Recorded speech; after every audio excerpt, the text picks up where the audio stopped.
Kremlin के प्रवक्ता Dmitry Peskov का खैरसॉन को लेकर दावा। हटने के बाद भी रूस का हिस्सा है खैरसॉन। ये रूसी फेडरेशन का विषय है और ये कोई बदलाव की गुंजाइश नहीं रखता। पेस्कोव ने कहा रूस को खैरसॉन पर कब्जे करने का कोई अफसोस नहीं है, पेस्कोव ने कहा। और ये दिमित्री पेस्कोव की तरफ से ये बात कहा जाना अपने आप में बहुत इंपॉर्टेंट। अभी देखिए आप, यूक्रेन सेलिब्रेट कर रहा है, अमेरिका उसको बधाई दे रहा है और यहाँ इमैनुअल मैक्रोन ने भी बधाई दी है कि आपकी सॉवरेनिटी के लिए बड़ा अच्छा। लेकिन रशिया ने कदम पीछे खींचने के बाद भी ये कह दिया है कि हिस्सा तो हमारा है। इसके मायने क्या हैं? इसके मायने समझने पड़ेंगे। खैरसॉन रूस का हिस्सा था, है और क्या रहेगा?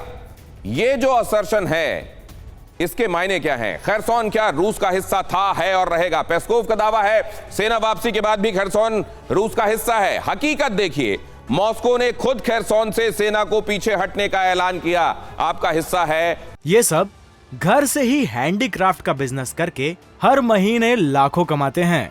आपको भी ये करना है, इनसे सीखना है तो फ्रीडम ऐप को अभी डाउनलोड कीजिए। तो आप यहां से पीछे कैसे हट सकते हैं? क्या आप ये बता रहे हैं कि वहां आपकी हार हो गई है और इसलिए आप पीछे हट गए हैं?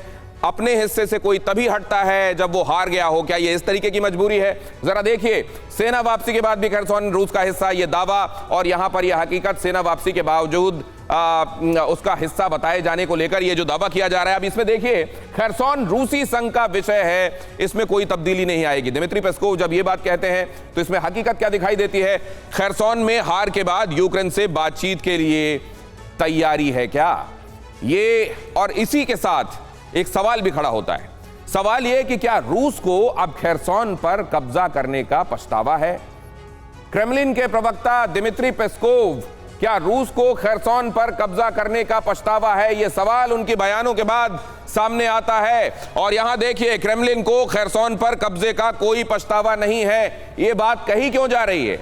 अगर आपने उसको न सिर्फ कब्जा किया बल्कि एक डिक्री के तहत साइन करके आपने ऐलान के साथ उसको अपना बता दिया है, तो फिर ये पछतावे के संदर्भ में आपको बात करनी क्यों चाहिए? और जब आप ये कह रहे हैं कि वो हमारा हिस्सा है तो आपके कदम पीछे खींचना, क्या ये एक तरीके से इस बात की मुनादी है कि हमारी वहां पर हार हुई है? अब इसको समझने की कोशिश करते हैं। अशोक सज्जनहार सर, इसको समझाइए जरा।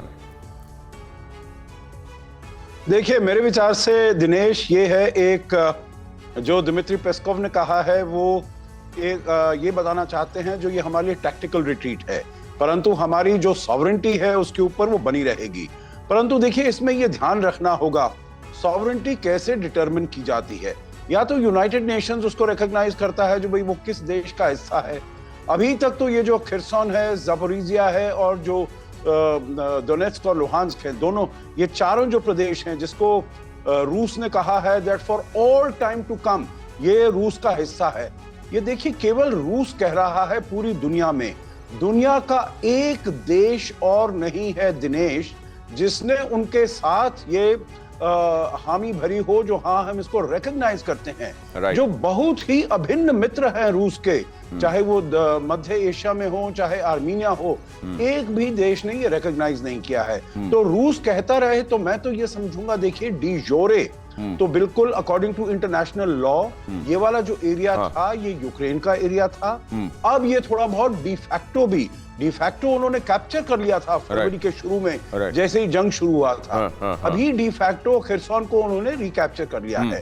परंतु फिर भी मैं आखिरी कमेंट इसमें यही कहूंगा जो वहां के जनरल और एंथनी ब्लिंकन कह रहे हैं। देखिए, दोनों की बातें सच है। जैसे कहा गया है, Russia is too big to lose the war and Ukraine is too small to win the war. ठीक है, और ये दोनों सच्चाई हैं। ये बड़ी इंपॉर्टेंट बात आप कह रहे हैं सर, लेकिन जो आंखों को दिखाई दे रहा है इस समय वो कुछ और दिखाई दे रहा है। If Russia is too big to lose a war, तो यहां पर ये जो बैटल्स वो लूज करता जा रहा है, क्या इवेंचुअली एक वॉर विन करने के लिए ऐसा कर रहा है वो? ये भी मैं आपसे समझूंगा, लेकिन ये सब घर से ही हैंडीक्राफ्ट का बिजनेस करके हर महीने लाखों कमाते हैं।